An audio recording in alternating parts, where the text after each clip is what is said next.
Assalamualaikum warahmatullahi wabarakatuh. Selamat malam semuanya. Baik, pada malam hari ini kami dari kelompok pertama akan menayangkan hasil presentasi yang telah kami buat, yaitu tentang sistem insentif. Pada saat kami presentasi, Anda diharapkan memfokus mata terhadap presentasi yang kami sampaikan. Ketika ada hal yang kurang jelas atau kurang dimengerti, Anda dapat menanyakan pada kami saat akhir presentasi. Baik, untuk materi pertama akan saya sampaikan mengenai sistem insentif. Seperti yang kita ketahui, sistem insentif merupakan hal penting karena mendorong definisi area hasil yang diinginkan dan memotivasi karyawan untuk mencapai dan melebihi target kinerja. Insentif juga merujuk pada suatu yang penting yang bernilai bagi karyawan, baik itu imbalan positif ataupun negatif. Sekian materi dari saya. Materi selanjutnya akan disampaikan oleh teman saya yang lain. Wassalamualaikum warahmatullahi wabarakatuh.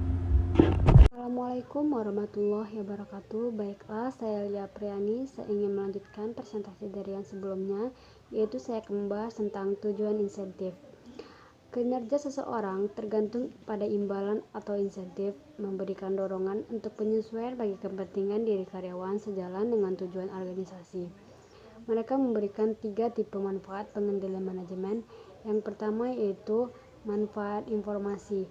Imbalan menarik perhatian dan menginformasikan atau mengingatkan mereka terhadap kepentingan relatif dari area bersaing, seperti biaya, kualitas, layanan konsumen, manajemen aset, dan pertumbuhan. Hanya dengan mengatakan kepada karyawan bahwa pelayanan konsumen sebagai contoh adalah sebuah hal yang penting yang mungkin mempengaruhi perilaku mereka. Manfaat yang kedua yaitu motivasi. Beberapa karyawan perlu insentif untuk mendorong usaha ekstra yang diperlukan supaya melakukan tugas dengan baik. Dengan kata lain, tujuan dari insentif kadangkala juga disebut sebagai tujuan menimbulkan usaha. 3. Menarik dan mempertahankan personal. Beberapa imbalan dijanjikan karena organisasi ingin meningkatkan proses rekrutmen karyawan dan mempertahankan baik dengan cara menawarkan paket yang sebanding atau yang terbaik seperti yang ditawarkan oleh para pesaing, atau dengan menghubungkan pembayaran pada berkelanjutannya karyawan. Pada akhirnya, sistem insentif juga memiliki beberapa tujuan yang bukan merupakan tujuan pengendalian. Sistem insentif yang tergantung pada kinerja membuat kompensasi dengan lebih banyak variabel yang terkait dengan kinerja perusahaan.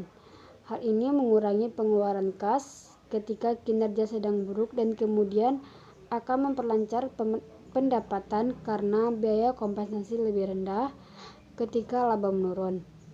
Pilihan desain sistem insentif juga dapat mempengaruhi pembayaran pajak perusahaan. Baiklah, hanya segitu yang bisa saya sampaikan. Lebih dan kurang saya mohon maaf. Assalamualaikum warahmatullahi wabarakatuh. Nah, yang selanjutnya adalah insentif keuangan. Jika kita mendengar kata insentif keuangan, maka hal ini tidak jauh atau tidak lepas dari yang namanya uang. Uang yang dimaksud di sini merupakan imbalan yang paling sering dilakukan dalam pemberian insentif tersebut. Tetapi uang ini tidak merupakan cara yang paling utama ataupun cara yang paling tepat, tergantung dalam situasi dan kondisi yang ada pada saat terjadinya pemberian imbalan tersebut. Kemudian ada 3 cara yang paling utama ketika insentif uang disediakan. Yang pertama adalah kenaikan gaji, yang kedua adalah rencana insentif jangka pendek, dan yang kedua rencana insentif jangka panjang. Rencana insentif jangka panjang ini terbagi lagi atas 3, yaitu rencana opsi saham, dan yang kedua rencana saham terbatas, dan yang ketiga adalah saham kinerja atau rencana opsi lainnya. Perlu kita ketahui bahwa insentif itu berbeda dengan hak, ya. Kalau insentif ini merupakan imbalan atas kinerja atau suatu keterampilan yang telah kita capai, maka kita dapat bonus gitu atau insentif. Berbeda dengan H ini merupakan kalau kita sebagai karyawan bisa dibilang gaji gitu ya. Baiklah, langsung saja bagian dari insentif keuangan yang pertama adalah kenaikan gaji. Kenaikan gaji ini merupakan motivasi yang dilakukan oleh perusahaan untuk karyawannya agar lebih meningkatkan kinerjanya.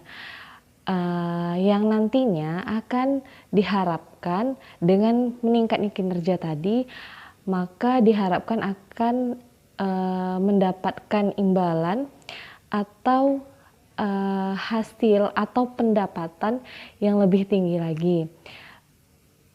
Kemudian dalam prakteknya memang sering kita temui bahwa gaji yang lebih tinggi maka akan membuat harapan yang semakin tinggi ke depannya, sehingga siapa yang berkinerja yang lebih baik maka dia pasti pantas atau berhak untuk memperoleh pendapatan yang tinggi juga.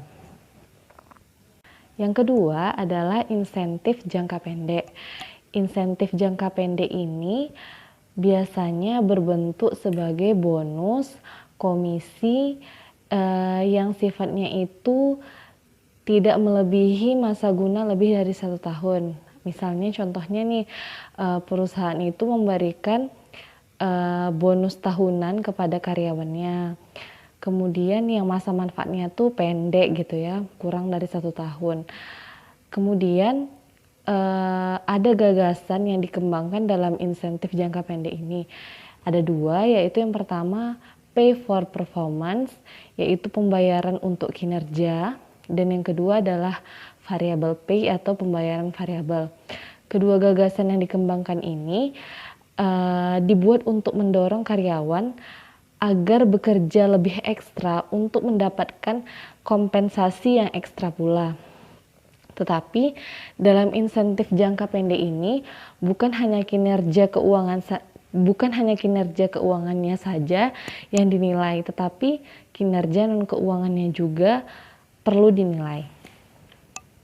Nah, yang ketiga yaitu rencana insentif jangka panjang atau sering disebut juga long term incentive plans atau LTIP, yaitu penghargaan yang didasarkan pada kinerja lebih dari 1 tahun pada 1 orang karyawan. Biasanya rencana insentif jangka panjang ini ditujukan untuk para manajer-manajer yang telah lama bekerja dan mempunyai jabatan-jabatan penting atau tinggi di suatu perusahaan. Biasanya rencana insentif jangka panjang ini dilakukan untuk mengikat karyawan yang mempunyai kinerja yang kuat atau orang-orang yang bertalenta tinggi dengan membuat kompensasi-kompensasi yang menarik, yaitu misalnya dengan mendorong rasa kepemilikan karyawan, dan yang kedua membayar insentif periode jasa yang diperlukan. Maksudnya adalah perusahaan sengaja membuat kompensasi dalam bentuk yang besar dan juga berkala agar karyawan tadi bisa tetap berada di perusahaannya. Biasanya rencana insentif jangka panjang ini berlangsung 3-4 tahun, mengukur kinerja dalam pengukuran akuntansi seperti pendapatan lembar saham atau EPS. Selain EPS, ada juga rencana yang berdasarkan ekuitas, yang seperti saya sebutkan di awal tadi ada 3. Yang pertama adalah rencana opsi saham, yaitu karyawan sengaja diberikan hak untuk membeli sejumlah saham perusahaan pada harga tertentu dan pada periode waktu tertentu. Nah, di sini perusahaan akan dijamin impas ya, antara karyawan dengan perusahaan itu dijamin impas dengan jangka waktu 3-5 tahun dalam course vesting dan dalam masa 10 tahun. Ketika saham naik, maka karyawan bisa menggunakan vested optionnya, yaitu dengan menjual saham tersebut atau mempertahankan saham yang dimilikinya. Namun kerugian yang ditimbulkan dari rencana opsi saham ini akan berdampak pada perusahaan itu, karena di kemudian hari sahamnya dapat dilusi yang menyebabkan nilai saham tersebut turun. Baiklah, yang selanjutnya akan dilanjutkan oleh Bella. Assalamualaikum warahmatullahi wabarakatuh. Saya Amisa Bella ingin melanjutkan presentasi dari teman saya yang sebelumnya, yaitu tentang rencana saham terbatas. Kelayakan karyawan untuk saham terbatas ini tidak harus mengeluarkan uang tunai untuk memperoleh sahamnya tersebut, tetapi menjual saham yang mereka berikan terbatas pada periode waktu tertentu, misalnya itu sekitar 3 atau sampai 5 tahunan. Dalam hal ini tergantung pada kelangsungan pekerjaannya tersebut. Saham terbatas ini jelas memberikan imbalan untuk kenaikan harga saham.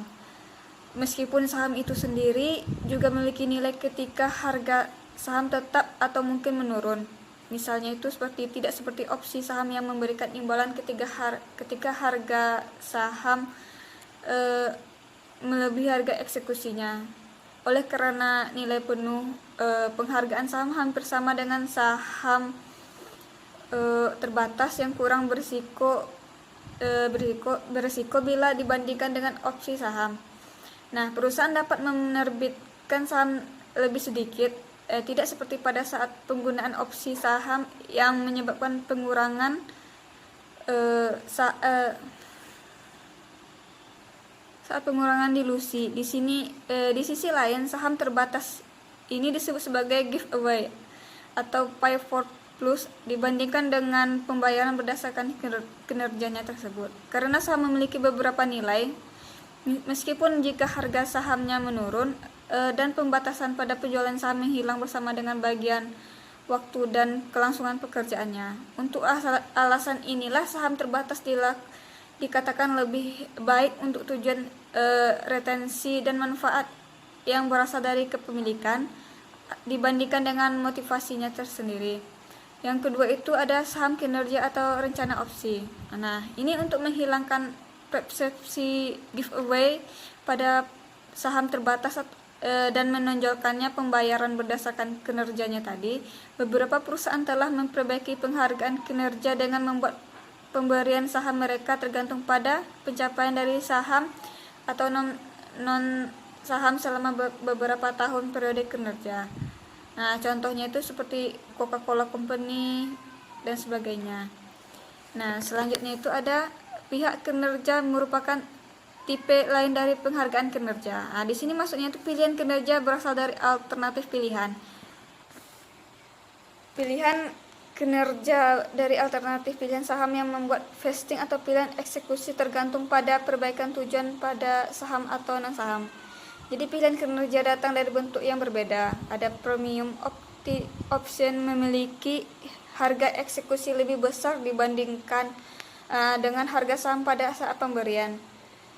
Index optil memiliki harga eksekusi tergantung pada kinerja relatif pada teman kerja dalam kelompok perusahaan tersebut. Performance vested opening berhubungan dengan vesting dari pilihan target pencapaian kinerja seperti ROE, pendapatan per lembar saham, atau pengukuran keuangan atau operasi lain. Contohnya itu pertumbuhan penjualan. Nah, contoh-contoh yang dapat beragam seperti rencana opsi kinerja saham yang terdiri atas premium pricing dan performance vesting. Tanpa memperhatikan variasi, ide kunci di balik alternatif rencana opsi saham memberikan insentif yang lebih kuat untuk memaksimalkan nilai pemegang sahamnya. Dengan menaikkan garis perbaikan harga saham sebelum opsi dilakukan, atau dengan menaikkan harga kondisi VETS dan menghasilkan saham. Akan tetapi, benar bahwa semua rencana insentif membutuhkan penentuan kinerja pendorong atau tingkatan melakukan dengan efektif adalah kunci dari tantangan ini. Ketika kondisi kinerja ditentukan oleh toleran, kinerja saham atau rencana opsi hanya akan terlihat sebagai penyedia giveaway. Akan tetapi ketika mereka ditentukan terlalu sulit, mereka dapat memperoleh konsekuensi lain yang tidak diinginkan, seperti mengambil risiko yang berlebihan, keputusasaan, dan perputaran. Nah, ada beberapa instrumen insentif lain pada jangka panjangnya. Sebagai besar variasi dari opsi saham ini merupakan saham terbatas atau kinerja saham atau rencana saham. Sebagai contohnya itu ada SAR, hampir sama dengan pilihan yang memberi manfaat bagi karyawan dari apresiasi pada harga saham perusahaannya tersebut. Mereka berbeda karena karyawan tidak mengeluarkan uang tunai untuk memperoleh saham. Akan tetapi, seperti opsi saham, karyawannya umumnya dapat melakukan SAR pada beberapa poin selama jangka waktu tertentu. Itu umumnya itu terjadi 10 tahunan. Setelah beberapa periode khusus vesting, ketika SAR dilakukan, perusahaan membayar tunai pada karyawan saham atau kombinasi keduanya dalam jumlah yang sama dengan apresiasi saham pada saat tanggal pemberian. Dalam bagian ini saya akan membahas 3 desain pilihan yang berhubungan dengan sistem desain. Imbalan ditentukan dengan 1 formula insentif.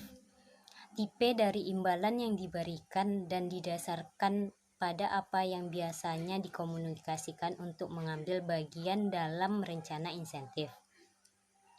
Pada formula insentif dan menjelaskan kontra insentif yang mungkin ditulis secara detail, ini biasanya terjadi pada kasus rencana bonus tahunan pada sebagian besar organisasi. Yang kedua yaitu bentuk fungsi insentif. Ketika imbalan yang disajikan diformulasikan hubungan antara imbalan dan dasar penghargaan seringkali ditentukan oleh imbalan hasil atau fungsi insentif kinerja. Seperti yang diilustrasikan dalam penentuan anggaran, menunjukkan bonus umumnya dijanjikan hanya dibatasi oleh rentang kinerja. Yang ketiga yaitu ukuran pembayaran insentif. Oleh karena karyawan selalu menilai uang, pembayaran variabel yang proporsinya signifikan seharusnya dapat memotivasi mereka untuk mencapai tujuan kinerja. Dalam hal ini, tipe paket kompensasi yang ditawarkan memenuhi peran seleksi karyawan. Assalamualaikum warahmatullahi wabarakatuh. Baiklah, saya akan melanjutkan hasil presentasi dari teman saya, yaitu kriteria untuk mengevaluasi sistem insentif. Untuk mengevaluasi sistem insentif, kita harus memperhatikan beberapa kriteria. Yang pertama ialah imbalan harus memiliki nilai. Imbalan yang tidak bernilai tidak akan memberikan motivasi kepada karyawan. Jadi imbalan yang harus diberikan itu ialah harus memiliki nilai supaya meningkatkan motivasi bagi karyawan. Yang kedua ialah imbalan harus memiliki pengaruh yang cukup besar. Jika imbalan yang bernilai disediakan dalam jumlah kurang, akan berdampak kontraproduktif. Kemudian yang ketiga ialah imbalan harus dapat dimengerti. Karyawan dapat atau bisa memahami dengan baik untuk alasan apa imbalan diberikan kepada karyawan tersebut. Yang keempat ialah imbalan haruslah tepat waktu. Dengan tepat waktunya pemberian imbalan ini kepada karyawan, tentunya akan lebih meningkatkan kinerja produktivitas mereka. Yang kelima ialah pengaruh imbalan harus tahan lama. Maksudnya imbalan yang diberikan ini haruslah bisa diingat oleh karyawan tersebut.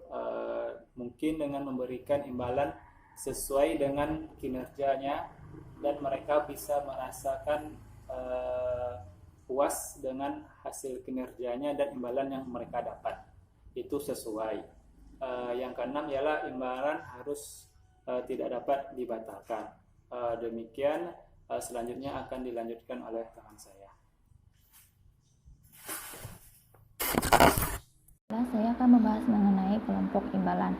Kelompok atau grup imbalan pastinya memiliki keunggulan, yang mana kelompok imbalan itu sebagai salah satu metode ketika pengendalian personel dan budaya dapat diimplementasikan.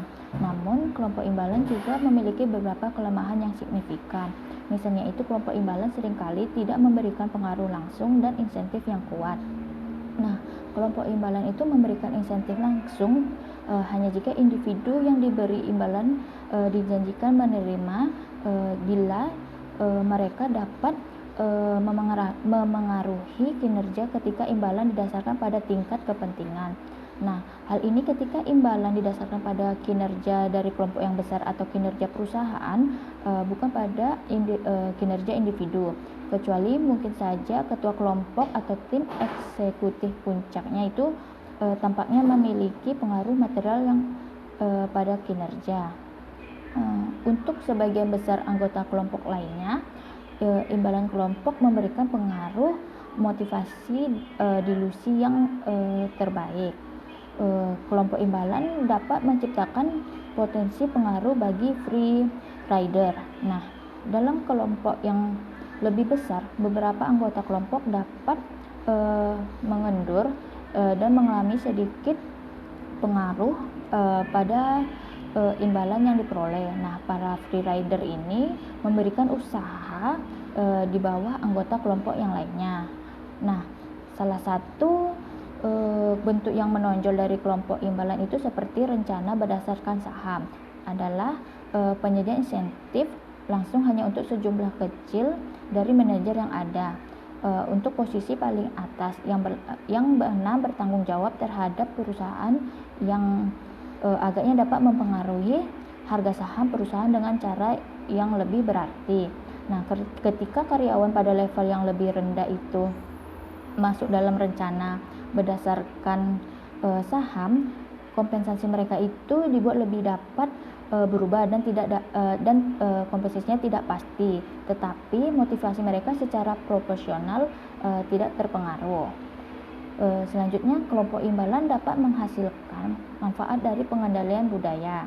Anggota kelompok mungkin saja memonitor dan sanksi dengan perilaku anggota kelompok satu dengan yang lainnya, dan hal itu menghasilkan perbaikan yang cukup signifikan. Komentar seperti "ayo bekerja, kamu membuat rugi profit sharingku" itu merupakan bukti dari pengendalian budaya yang mana saling memonitor untuk hal dalam pekerjaan. Sekian pemaparan materi dari kelompok kami mengenai sistem insentif. Apabila ada kesalahan, kami mohon maaf. Assalamualaikum warahmatullahi wabarakatuh.